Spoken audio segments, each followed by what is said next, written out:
Welcome to yet another spectacular Minute Microscopy.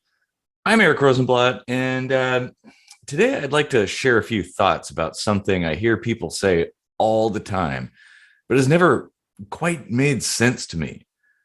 Agree to disagree. Sure, it's an understandable platitude meant to defuse what might have been a tense discussion. But what's the purpose? Since at the end of it all, you're basically at the same point where you were at the beginning, only now perhaps a bit more frustrated or confused. And that frustration really exposes the core fault in the way we argue and why.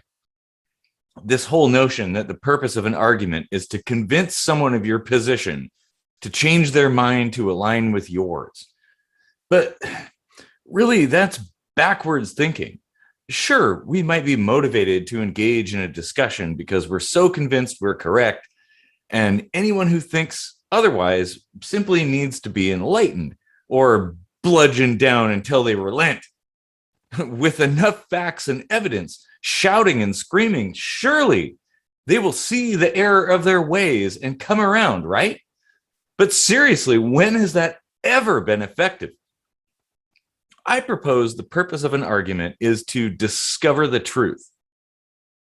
Does it ever occur that what you believe might be entirely incorrect, or perhaps only partially correct? And what is the problem with someone believing something that you feel is wrong? I'm sure they feel the same way about you. So who's correct? It could be that you're both wrong or right, but from different perspectives. But you'll never know if the goal of the discussion is on something other than the truth. When that's not the case, when all we care about is being right, then we become more than willing to spiral down the pit of ad hominem attacks, win the battle of wit, but lose the war of truth.